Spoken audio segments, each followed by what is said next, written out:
क्यों पलटना ज़रूरी है एक सीज़न की सब्ज़ी लेने के बाद इन कंटेनर और ग्रो बैग को। जो भी हमारी पुराने एक सीज़न की सब्ज़ी लेने के बाद मिट्टी होती है उसको हमें इस तरीके से पलटना ज़रूरी है ताकि हम जो इससे नुकसान हो उनसे बच सकें और जो फ़ायदे होंगे उनको भी मैं शेयर करूंगी आज की इस वीडियो में।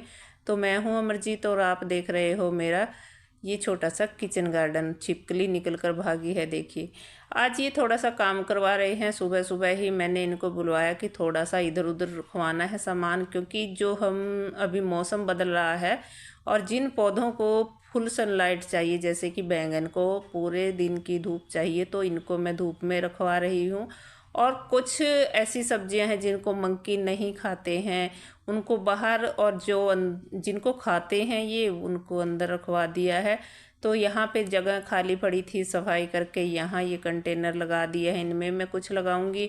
और इधर से भी कुछ उठाए हैं सफाई करके, तो फिर यहाँ पे लगा दिए हैं नए कंटेनर भर के, मिट्टी जो भरे रखे थे बाहर। तो ये गोबर खाद है, एक कट्टा इसको झाड़ दिया है। और क्योंकि अभी इसको एक दिन की धूप दिखा देंगे, कोई कीड़ा वीड़ा वो भी निकल जाएगा। और इसका जो है गीली हो गई थी, ये कट्टे में रखी थी तो फिर भी पानी चला जाता है, कट्टे के अंदर भी ढकी हुई थी फिर भी। तो एक दिन की धूप दिखाकर, और ये मिट्टी है इसको भी हमें रिचार्ज करना है। और देखिए, देख रहे हो किस तरीके से इसके अंदर ढेले से बन गए हैं। पक्की नहीं है मिट्टी, सॉफ्ट है, क्योंकि इसके अंदर मैं भरती हूँ बहुत सारा। आप देखते हो किचन गार्डन का भी जितना भी वेस्ट होता है वो भर देती हूँ और फिर मैं इसके अंदर सब्जियाँ उगाती हूँ। तो इस मिट्टी को हमें रिचार्ज करना है और इसको स्टरलाइज करना है, तो फिर हम दोबारा से इसको भरेंगे। तो इसके नुकसान क्या हैं वो भी मैं बताऊंगी, क्योंकि हमें ना इस मिट्टी को अगर हम ऐसे ही पौधे दोबारा से लगा देंगे तो वो पौधे ना ही ग्रो करते हैं अच्छे से और ना ही फ्रूटिंग करते हैं। तो कई बार मैंने एक्सपीरियंस किया है ऐसे ही लगाकर, तो अब मैं ऐसा नहीं करती हूँ, मैं बदल देती हूँ।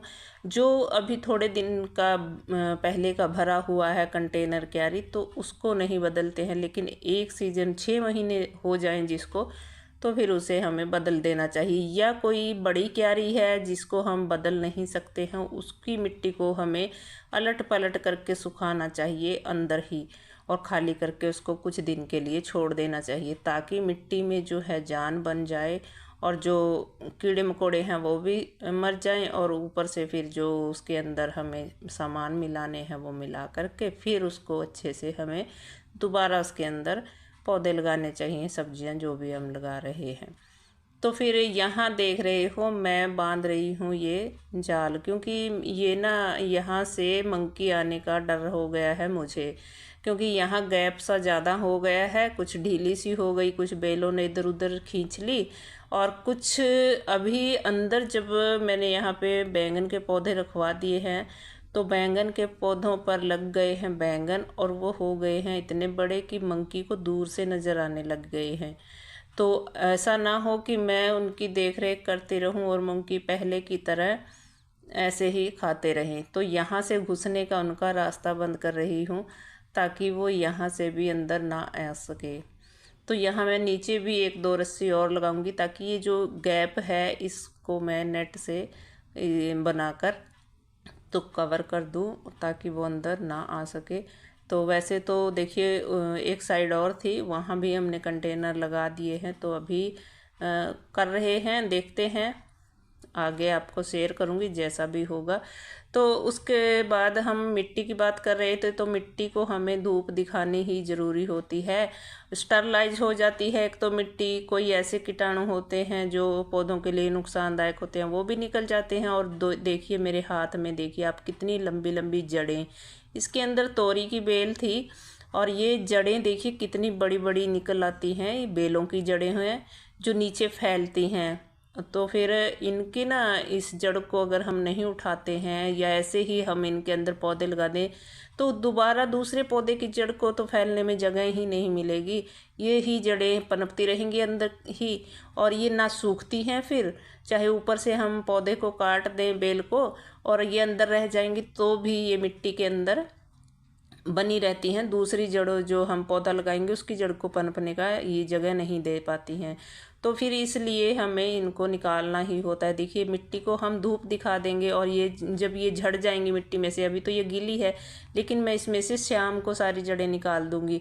ये मिट्टी थोड़ी सूख जाएगी तो ये आसानी से झड़ जाती हैं और आसानी से निकल जाती हैं। खेतों में भी ऐसा करते हैं, जब हम अभी सर्दी की सब्जियां जैसे उगा रहे हैं तो पुरानी जो जड़ें वगैरह होती हैं, जैसे धान कटी है तो उसकी जड़ें वगैरह होती हैं, और अभी हमें लहसुन प्याज वगैरह लगाने हैं तो उनकी जो हम क्यारियां बनाते हैं खेत में, तो उनके अंदर से भी इसी तरीके से ये उठाया जाता है घास जड़ें वगैरह। तो फिर इनको उठाने के बाद फिर जो अच्छी सी साफ़ सी मिट्टी हो जाती है उसके अंदर खाद वगैरह मिक्स करके फिर हम उसमें सब्जियां लगाते हैं। तो मैं अभी इसको धूप दिखाऊंगी, 1 से 2 दिन की धूप दिखाकर अच्छे से, और फिर इस मिट्टी में मैं खाद वगैरह मिक्स करके, वो खाद भी सूखने के लिए डाला है, तो फिर वो मिक्स करके इसके अंदर राख वगैरह डालकर देखिए कितनी जड़ें निकल आई हैं। तो ये सारा सामान डालकर इसके अंदर फिर से हम जब इसमें पौधे लगाएंगे तो हमारे पौधे अच्छे होते हैं, हमारी सब्जियां भी अच्छी होती हैं। तो फिर 6 महीने के लिए रखा जाता है, जैसे कि हम सर्दी की पूरा सर्दी अभी इनसे फिर सब्जी लेंगे। और देखिए जड़ें, ये ऐसा हो जाता है नीमाटोड लग जाता है, ये गांठें सी हो जाती हैं जड़ों की नीचे। तो ये इसी तरीके से हम इनको अगर निकालते रहेंगे तो फिर हमारी मिट्टी से ये बाहर रहते हैं, अगर ना निकालें तो ये बने रहते हैं अंदर ही, फिर कुछ नहीं होता उस मिट्टी में। और इस मिट्टी को बस हम फिर से रिचार्ज करेंगे और ये पौधों के लिए सोना बन जाएगी। और देखिए देखने में कितनी अच्छी लग रही है भुरभुरी मिट्टी, क्योंकि ये मिट्टी ना किचन वेस्ट, गार्डन वेस्ट, और जितना भी ये राइस हस्क वगैरह मैं डालती हूँ, राख, ये सभी चीज़ें डालकर मिक्स करके, और फिर ये गोबर खाद भी डालती हूँ। तो फिर इन चीज़ों से ना ये हल्की और भुरभुरी रहती है, तो इसमें सब्जियाँ बहुत अच्छी होती हैं। तो अभी गार्डन इस तरीके से लगा दिया है, कहीं कहीं पे काम चल रहा है। तो आशा करती हूँ आपको वीडियो अच्छा लगा होगा। फिर